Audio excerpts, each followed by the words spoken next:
warahmatullahi wabarakatuh. Alhamdulillahi wa kafa, wassalatu wassalamu ala nabiyil mustafa wa ala alihi wa sahbihi bin ahli sidqi wal wafa. Amma ba'd. Segala puji bagi Allah, Tuhan yang telah menciptakan 7 lapis langit dan bumi, dan yang telah menciptakan malam dan siang. Salawat serta salam tak lupa kita haturkan pada junjungan kita Nabi besar Muhammad sallallahu alaihi wasallam, yang telah berjuang memperjuangkan Islam. Yang kami hormati pada dewan juri yang arif bijaksana, dan kepada seluruh peserta lomba yang berbahagia. Berdirinya kami di sini untuk menyampaikan syarahan Al-Quran yang berjudul Persiapan Diri untuk Menuju Akhir Zaman, dengan landasan firman Allah, Quran Surah Al-Hujurat ayat 6 yang berbunyi, أعوذ بالله من الشيطان الرجيم.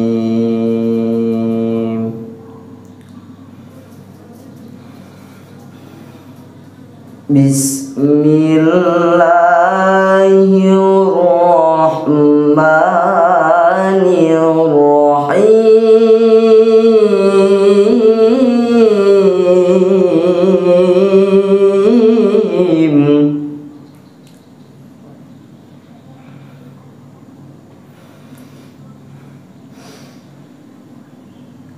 يا أيها الذين آمنوا إن جاءكم فاسق بنبأ فتبينوا أن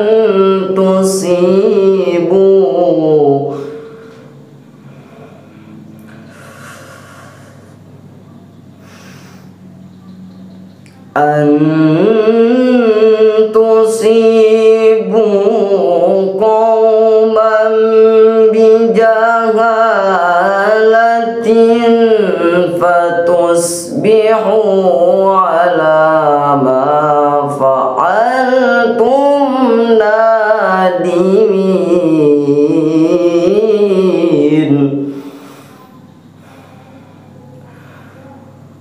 فتصبحوا على ما فعلتم نادمين.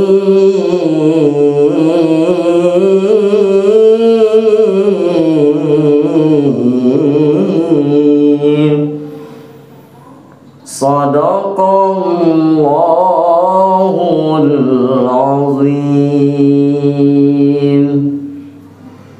Aku berlindung kepada Allah dari godaan syaitan yang terkutuk, dengan menyebut nama Allah yang Maha Pengasih lagi Maha Penyayang.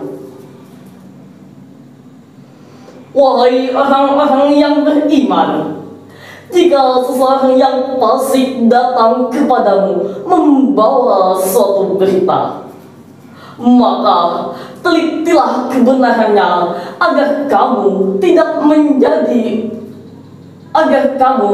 mencelakakan suatu kaum karena kebodohan, kecerobohan, yang akhirnya kamu akan menyesali perbuatanmu itu. Maha benar Allah yang Maha Agung dengan segala firman-Nya. Profesor Dr. Raisihab menjelaskan dalam tafsirnya Al-Misbah bahwasanya para ulama banyak mengatakan turunnya ayat ini menyangkut kasus Walid bin Uqbah bin Mu'id yang diperintahkan Rasulullah SAW ke perkampungan Bani Al-Mustalaq. Kemudian perkampungan Bani Al-Mustalaq mendengar dengan kedatangannya seorang utusan dari Rasulullah Sallallahu Alaihi Wasallam. Mereka pun keluar untuk menyambutnya dan menyerahkan zakat yang telah mereka kumpulkan. Namun sayang hadirin, Walid bin Uqbah ternyata salah paham. Ia mengira bahwasanya perkampungan Bani Al-Mustalaq keluar untuk menyerangnya. Lantas ia kembali kepada Nabi Sallallahu Alaihi Wasallam sambil melaporkan bahwasanya perkampungan Bani Al-Mustalaq enggan untuk membayar zakat dan ingin menyerang Nabi Sallallahu Alaihi Wasallam.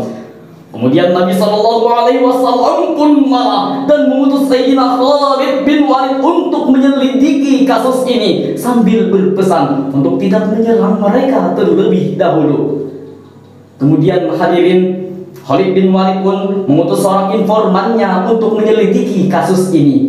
Ternyata hadirin, perkampungan Bani Al-Mustalaq sedang memandangkan adzan dan mengerjakan salat berjamaah. Kemudian Khalid bin Walid pun pergi ke perkampungan Bani Al-Mustalaq untuk mengambil zakat yang telah mereka kumpulkan. Dari cerita di atas hadirin, timbullah suatu pertanyaan. Apakah Walid bin Uqbah ternyata orang fasik? Sejarah hidupnya menjelaskan ketika ia diutus oleh Sayyidina Utsman radhiyallahu anhu untuk menjadi pemimpin di kota Kufah. Ternyata pada suatu hari dalam keadaan mabuk ia memimpin sholat subuh berjamaah sebanyak 4 rakaat. Kemudian orang-orang pun menegurnya. Ia mengatakan, maukah aku tambah lagi rakaat-rakaatnya? Pada akhirnya hadirin, ia pun dipecat oleh Sayyidina Utsman radhiyallahu anhu. Dari cerita di atas dapat kita ambil kesimpulan bahwasanya setiap berita yang datang kepada kita hendaknya kita teliti terlebih dahulu agar tidak menimbulkan suatu kefitnahan. Mungkin ini saja yang dapat kami sampaikan. Salah dan hilapnya mohon dimaafkan. We apologize of our mistake. Wabillahi taufiq wal hidayah. Waridha wal inayah. Summa salam.